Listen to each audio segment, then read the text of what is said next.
Let's start off this awesome list with none other than Allen Iverson's signature crossover. Now, before AI arrived in the NBA, Tim Hardaway already had his version of the crossover, and recently he even self-proclaimed that his was the better of the two, but come on, let's be real here for a second. AI's version was more lethal, more explosive, and faster. AI's version got him into the Hall of Fame, but more importantly, his caught the eyes of the entire basketball world. I mean, just look at this. After bursting to the right, Iverson suddenly pulled the brakes and went for a snatchback, and when he saw Daniel staggering, he went right back at him to finish him off. AI literally broke this man's ankles twice and made him look like Neo from the Matrix for a second there. Another aspect that makes AI's crossover so devastating is that he knew how to sell it by using head and shoulder fakes. In this clip here, you can see AI crossing up one of the greatest defensive guards in NBA history, Michael Jordan himself. After doing a mini crossover, AI actually knew that Michael was in trouble.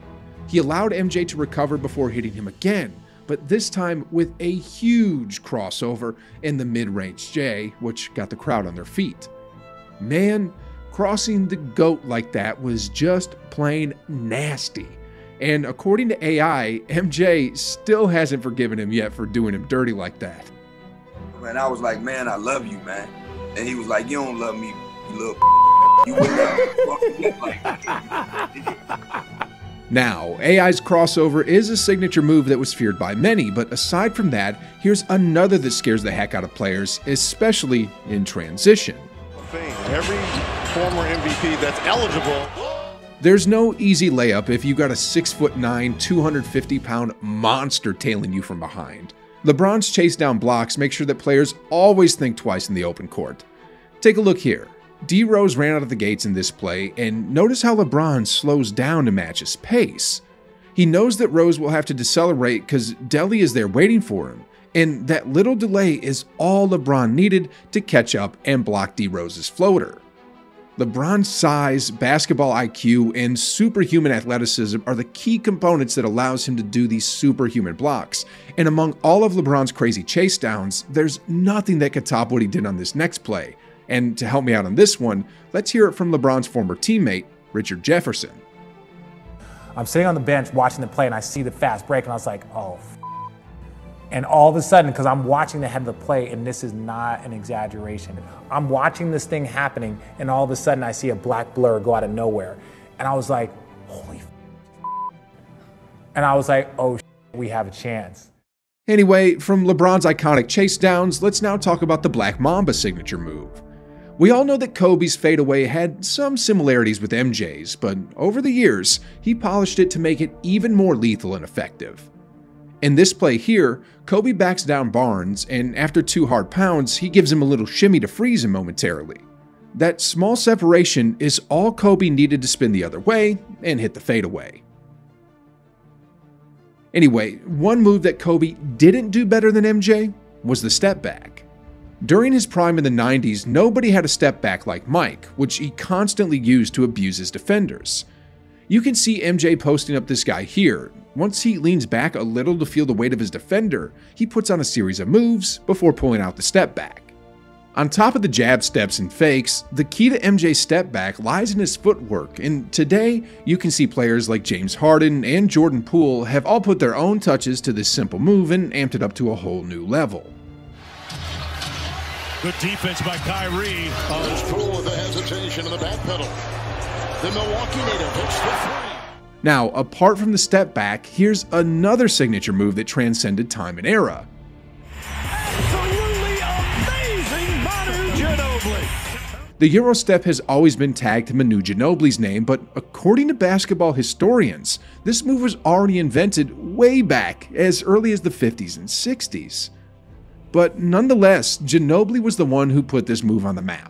And now you can see that a ton of NBA players are still using this, and even recalibrating it further by adding advanced footwork and swinging motions to draw fouls.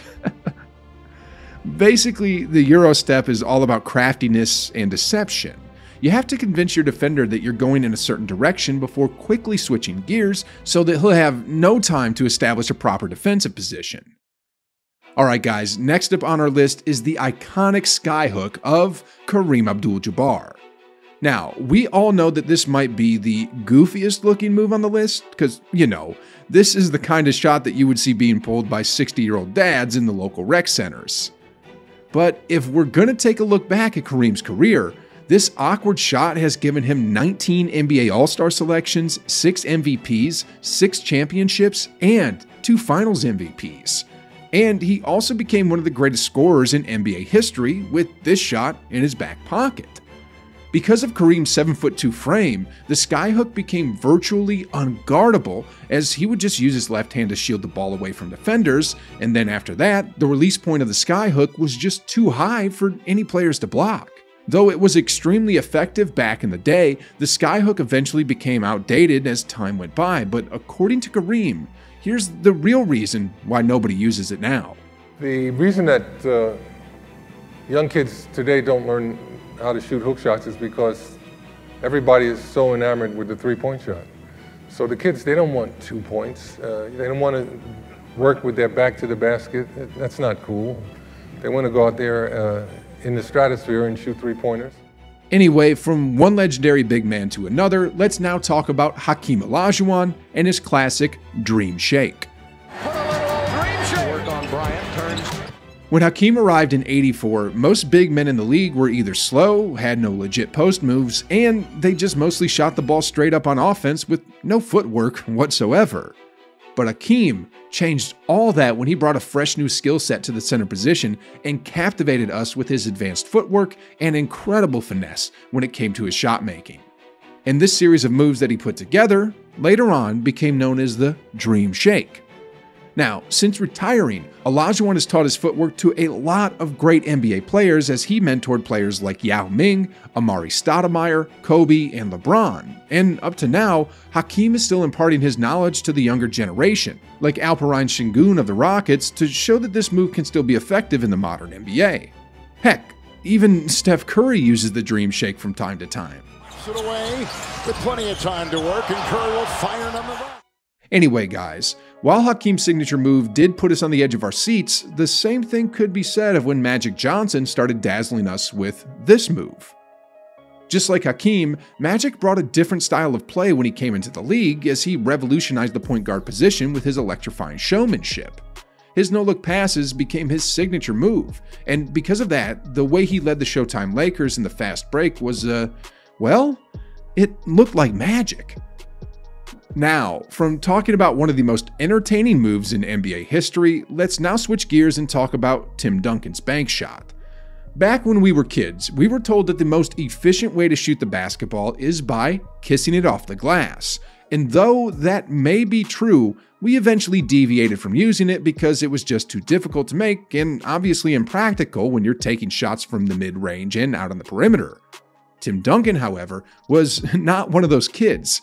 He actually used the bank shot as his main weapon, and during his prime, this boring shot proved to be quite effective as it helped him win back-to-back MVPs and 5 NBA championships.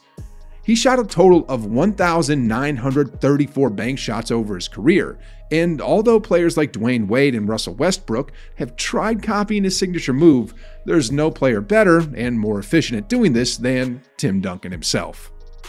Alright guys, the last signature move we have on this list is Dirk Nowitzki's patented one-legged fadeaway.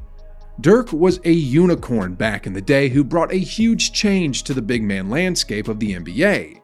The 7-foot German brought in lethal outside shooting and deep range on top of skillful footwork to the NBA, and eventually he developed his ultimate go-to move, which was the one-legged fadeaway, and let's just say that it was unfair, to say the least.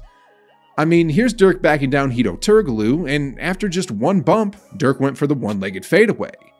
And as you can see, even though Turkoglu is quite tall himself, he can't just simply go over and block Dirk's shot because he'll be called for a foul if he gets in contact with Dirk's right leg. That's the shot we talked. And that leg separation, along with that high release point, are the main keys that make this shot so dang hard to guard. The one-legged fadeaway is still widely used to this day, most notably by Luka Doncic and Kevin Durant. And in case you're curious about the origin of this move, according to Dirk, all he wanted to create was a shot that he could always use and doesn't take too much energy. Anyway, the NBA is transforming at an exponential pace at the moment. What are some of the new signature moves you think will be developed in the future? Maybe a one-legged three-pointer? STEPH. There's the free one.